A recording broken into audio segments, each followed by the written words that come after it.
Welcome to episode 2 of the Darkest Before Dawn podcast.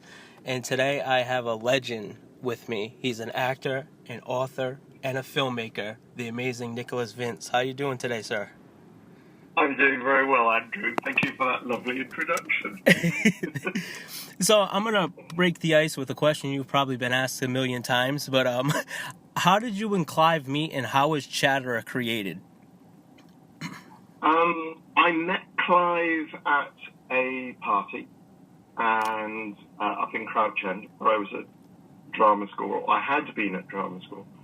The year or so after I'd left drama school that I met Clive. He invited me to model for him, and I ended up by modeling for a number of projects that he did. Mostly, you can see me on the covers for his books of short stories, the Books of Blood, the really? 6-volume version. Nice. I know the Clive Barker Archive guys have posted some of the covers. So yeah, I modelled for him a lot, and then he just asked me to become Chatterer, the Chatterer Cenobite in Hellraiser. And it kind of like the original vision for Chatterer. You were asking how it got created. The original vision for Chatterer was very different to what you see in that Clive had envisaged him as leaping around, being very much like a chattering monkey. Oh, really? And I would, be crouching and leaping up. But then when they put the costume on me, which was made out of leather, it was so restrictive, I could hardly move. And then when they put the mask on me, I couldn't hardly hear. I couldn't really see and hear or speak. So leaping around the set was definitely not going to be on the cards. So we kind of made it up, once we got on set, and just worked with what we could. Right, that Chatterer is my favorite character from Hellraiser. So, what was one of the most difficult days for you on the set of Hellraiser? What was one of the most difficult? The days on which they didn't film me. Oh, really? There was a couple of days where they got me into makeup and costume, and after 8 hours, they didn't get round to filming me, and they did that 2 days in a row. Oh. And then on the third day, they filmed me, and it was the scene at the end of the movie where Ashley is beating Chatterer, or Kirsty is beating Chatterer. Ashley is beating me around the head with a puzzle box, which is basically a lump of wood with brass on it. And I timed the strike on the face. Yep. And she really whacked me on the face. Did she? And I was sort of like a little bit reeling. And so they took me off set, and they gave me some of Clive's supply of, I think, Jack Daniels. I know I was definitely fed alcohol through a straw, because drinking alcohol through a straw is always a good idea.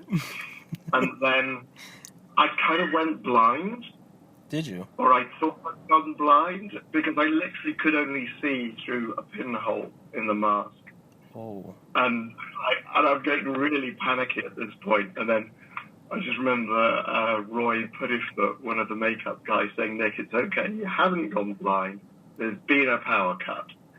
But yeah, that was probably the toughest day we had on the set. Now, I know one day on set you were sick, right? Oh, yeah, there was that day as well. Yes, thank you for reminding me. Yes. That was that day. So I woke up really feeling unwell, and, nauseous.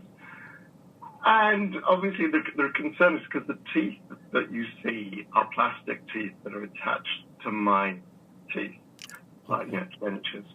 And the concern was that if I was wearing all this makeup and had all this stuff in and I vomited, I'd choke on my own vomit. So we'd agreed, that I'd have somebody with me, and if I was feeling nauseous and being sick, then they'd whip it out quick, the teeth out. And Robin Vigeon, so we're sitting beside the set, ready to film, and Robin Vigeon, director of photography, comes up and just says to Jane Wildgoose, the lady who designed the costume, is sitting next to me. And she says, we understand that Nick's feeling unwell. And Jane says, yeah, no, it's okay. Don't worry. We know we're going to get everything out. We know what to do. Robin says, no, Clive says, if Nick's feeling sick, then get him on set quickly because we want to film it. And I thought, yeah. Now, don't get me wrong. Clive is a loving, caring person. But it was that kind of, it was just typical of, the sort of gags that we played on each other and the kind of the attitude, the laughs that we had on set. And they didn't, and I wasn't, so I wasn't sick, so they didn't film. That's awesome. So, during filming, what are some of the things you and the rest of the cast did on, like, your free time? Like, what were you and Doug doing when you guys weren't being filmed? We were chatting. Because I didn't wear the makeup all the time, and there were a lot of times when we were just joking around and laughing. I remember I got into trouble with the sound guy because on Hellraiser, we were filming in a very small studio called the Production Village, which was a 1930s film studio that was basically used as a nightclub. And they took over this place for a couple of months. And there was no real sound stage. It wasn't soundproofed from the outside world. And I remember one of the runners coming up to me at one stage and saying, message from the sound guy, if you don't stop laughing, Nick, he's going to kill you. Because I laughed very loudly. And I'm losing my voice at the moment. And he just, I was obviously being heard on set, and it was obviously ruining takes. So obviously we laughed a lot. We just chatted and had fun, basically. Now, that makeup you wore in the movie was so complex. How long did it take you each day that you were filming to get into that?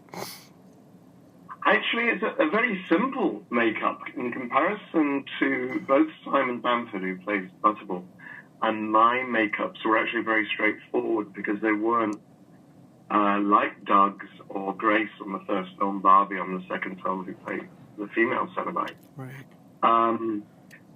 Those makeups were a long time because they were stuck to the faces, but Chatterer is really quite straightforward.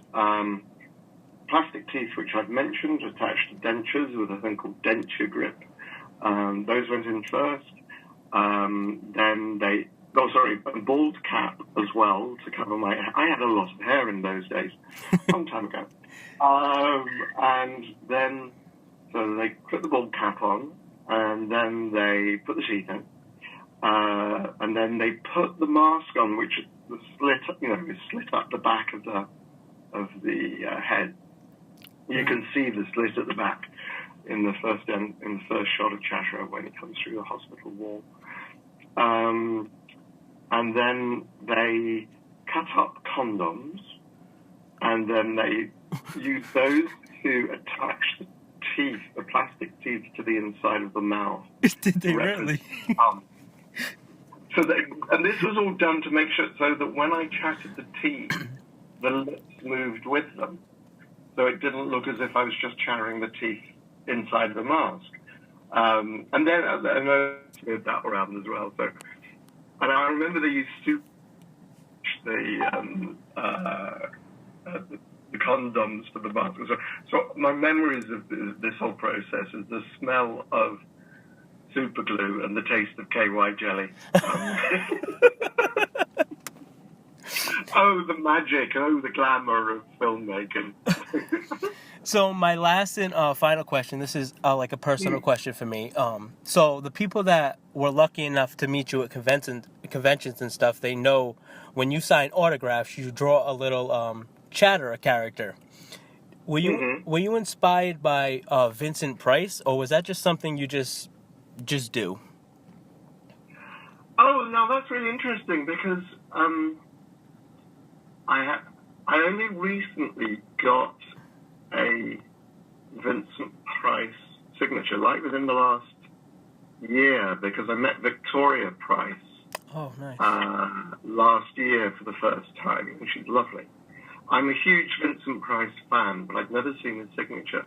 No, actually, what it was that over the years when I've done conventions, and Doug always had a line to quote, and Barbie had a line to quote, and Simon had this thing of at one stage he always used to ask people what job they did, and he'd always write, to Brian, the plumber from hell, or something. And it's kind of like, I always kind of felt that as I was just giving people a signature, I was shortchanging them.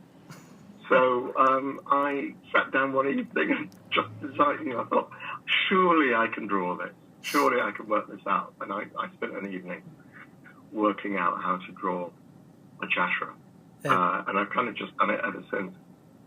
That's amazing. That makes your autograph stick out 10 times more. It's awesome. It makes it so much more personal.